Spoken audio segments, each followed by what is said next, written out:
ఇక్కడ శ్రీ ఉమామహేశ్వరులను దర్శించి భక్తి ప్రపత్తులతో సేవిస్తే శనిదోష పరిహారం జరుగుతుందని ఓ నమ్మకం. ఆ నమ్మకాన్ని బలపరుస్తోంది ఇక్కడి ఆకాశదీపం. ఆలయం వెనుక ఉన్న పొడవాటి పదునైన కొండపైన ప్రతినిత్యం సంధ్యవేళ ఆకాశదీపం వెలిగిస్తారు. మనసులో 2 సంకల్పాలు చేసుకుని అవి ఓ కాగితంపై రాసి గోత్రనామాలు, మన వివరాలు పూజారికందించి దక్షిణ ఇస్తే పూజారి గారే స్వయంగా కొండపైన దీపం వెలిగిస్తారు.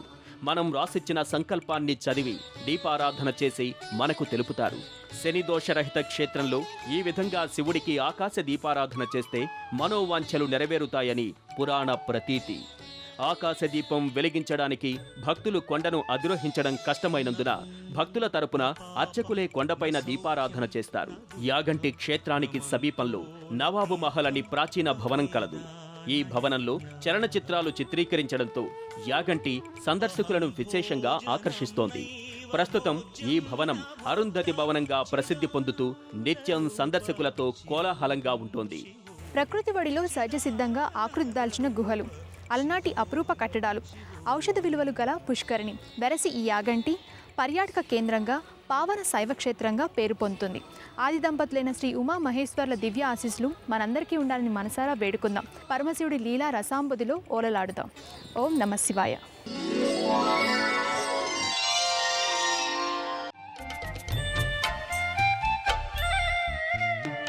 రత్నసానుశరాసనం రజతాద్రిశృంగనికేతనం సిల్జినీకృత పల్నగేశ్వరమచ్యుతానలసాయకం క్షిప్రదగ్ధపురత్రయం త్రిదశాలయైరభివందితం చంద్రశేఖరమాశ్రయే మమ కిం కరిష్యతి వై యమః మత్తవారణముఖ్యచర్మకృతోత్తరీయ మనోహరం పంకజాసన పద్మలోచన పూజితాంఘ్రి సరోరుహం దేవసింధుతరంగశీకర సిక్తశీతజటాధరం చంద్రశేఖరమాశ్రయే మమ కిం కరిష్యతి వై యమః.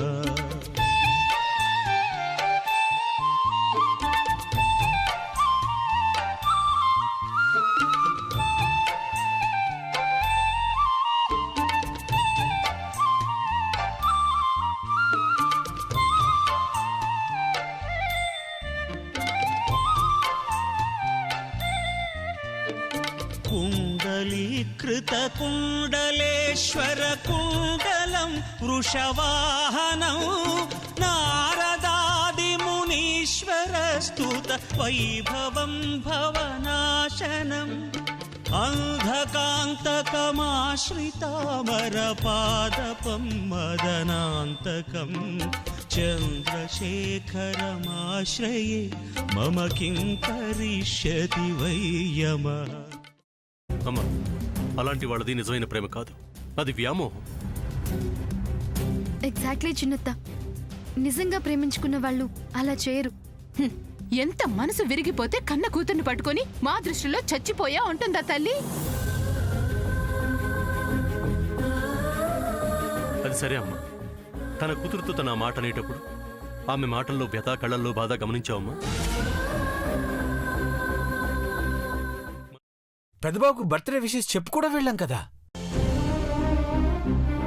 ఊరికే ఎలా కాలిపోతుంది? మంట పెడితేనో పడితేనో తగలబడుతుంది.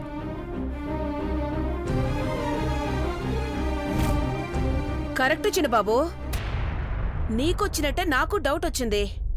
పార్వతే షర్టును తగలబెట్టిందనుకుంటా.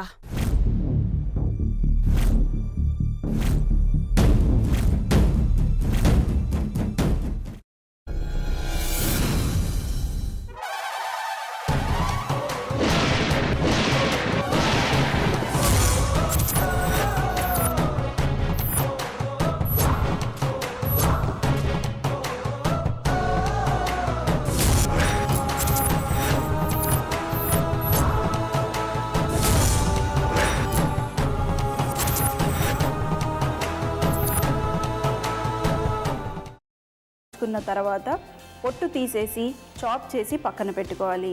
ఒక ప్యాన్లో కొద్దిగా నూనె వేడి చేసి అందులో ఆవాలు, మినప్పప్పు, శనగపప్పు, కరివేపాకు, సన్నగా తరిగి పెట్టుకున్న ఉల్లిపాయలు వేసుకుని 1 నిమిషం పాటు వేయించుకోవాలి. ఆ తర్వాత కాల్చి కట్ చేసి పెట్టుకున్న వంకాయని కూడా అందులో వేసుకుని బాగా మిక్స్ చేసి బౌల్లోకి ట్రాన్స్ఫర్ చేసుకుని అందులో తగినంత చిక్కటి పెరుగు లేదా పల్చటి పెరుగు వేసుకుని మిక్స్ చేసి అన్నంతో కానివ్వండి, చపాతీతో కానివ్వండి సర్వ్ చేసినా చాలా బాగుంటుంది.